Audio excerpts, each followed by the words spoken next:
કે આ તો અન્નદાતાનો અવાજ છે, બાકી કોઈના બાપની તાકાત નથી કે જ્યારે અન્નદાતાનો અવાજ હોય, આ અન્નદાતાના અવાજથી તો દાડી ગુંજતી હોય તો એનું પાકું પડે તો શું થાય એ આપણે વિચારવાનું છે.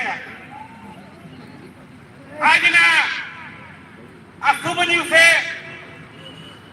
આ ખેડૂત સત્યાગ્રહની અંદર ઉપસ્થિત ગુજરાત વિધાનસભાના વિરોધ પક્ષના નેતા એવા માનનીય શ્રી અમિતભાઈ, આમ આદમી પાર્ટીના અધ્યક્ષ માનનીય વિધાનભાઈ, એવા આ વિસ્તારના પૂર્વ સાંસદ અને કાયમ માટે લડત કરતા હોય, કોઈ પણ સમાજ હોય, કાયમ માટે લડત કરનાર વિક્રમભાઈ મેડમ, જામજોધપુરના ધારાસભ્ય શ્રી અહેમદભાઈ તથા ઓલ ઇન્ડિયા કોંગ્રેસ સમિતિના શ્રેણીના ચેરમેન એવા લાલજીભાઈ, મંચસ્થ ઉપર સૌ તમામ વડીલ આગેવાનો અને સૌ ખેડૂત ભાઈઓ, આજે બહુ આનંદની વાત છે કે આટલા બધા ખેડૂતો એક સાથે એકત્રિત થઈ ગયા.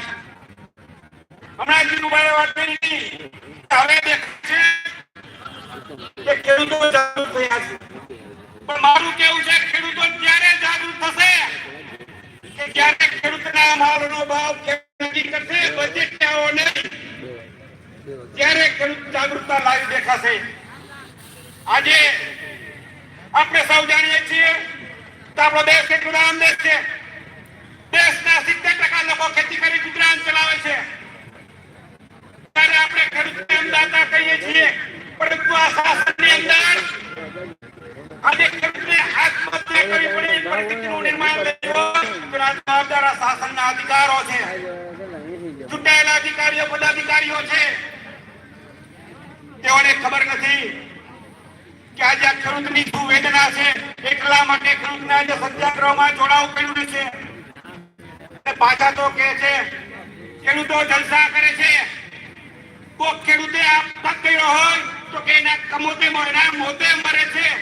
અરે ભાઈ, એના મોતે નથી મરતા, મોસમના પાકે અડધો કે એના ધૂળમાં વહી જાય છે ને, ત્યારે આ ખેડૂતના દશાની જોવાની ખબર પડે છે.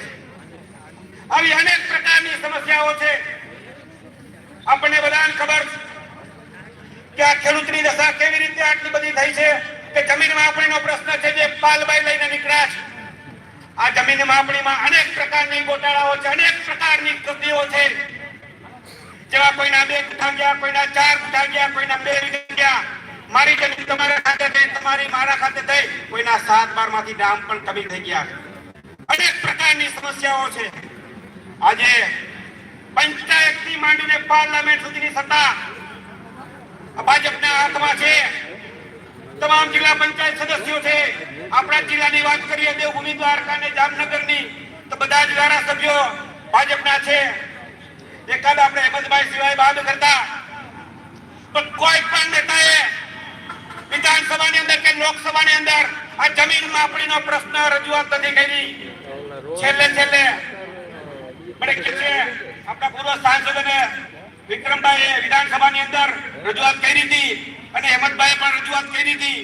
ખરેખર ધન્યવાદ આપું છું એમને કે ખેડૂતની વેદના હતી અને કરી છે અને આવનારા સમયમાં પણ કરશે. હજી આપણે બધા જાણીએ છીએ કે ખેડૂતની દશા શું છે.